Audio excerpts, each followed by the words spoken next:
préserver et promouvoir la prospérité de la Suisse. Et là, je peux ajouter que la Suisse a un ordre économique libéral. Donc, nous ne faisons pas l'économie avec la politique.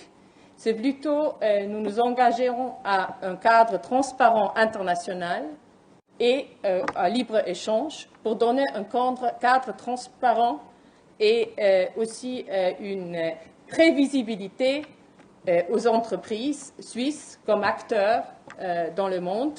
Alors, ce n'est pas la politique qui amène les entreprises, mais c'est la politique qui s'engage pour avoir un cadre mondial qui promouvoit le libre-échange et qui promouvoit la transparence dans les règles. Aujourd'hui, on a encore un autre défi, c'est le terrorisme. Et là, la Suisse a surtout aussi, elle coopère internationalement et elle a surtout aussi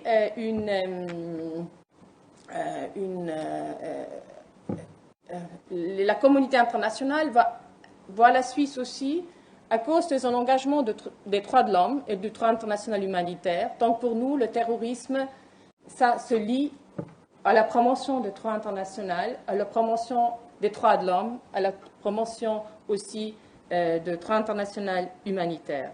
Aujourd'hui, ça c'est un défi, quelquefois, et la Suisse a une politique claire de se mettre sur, de ne pas permettre des pas en retour dans le droit international humanitaire, dans les droits de l'homme, dans la lutte contre le terrorisme.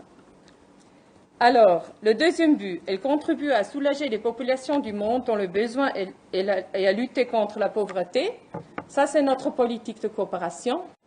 Donc, la Suisse a une aide publique au développement. Ça fait par année 0,5% de notre revenu national brut, environ 2,5 milliards d'euros. Donc, ça, c'est notre engagement pour être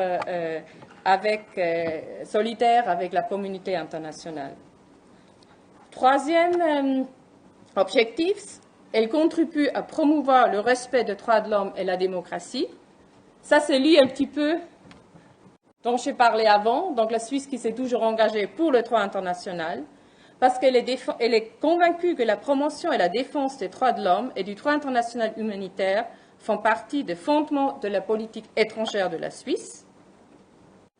Et c'est important de préserver l'universalité des droits de l'homme et du droit international humanitaire et assurer que le cadre normatif de protection demeure adéquat et cohérent. La Suisse lutte aussi contre le relativisme, et alors surtout le relativisme culturel et l'instrumentalisation abusive. Mais elle s'engage internationalement aussi, et là également avec le Sénégal, de construire des ponts. Pour éviter une polarisation dans la communauté internationale.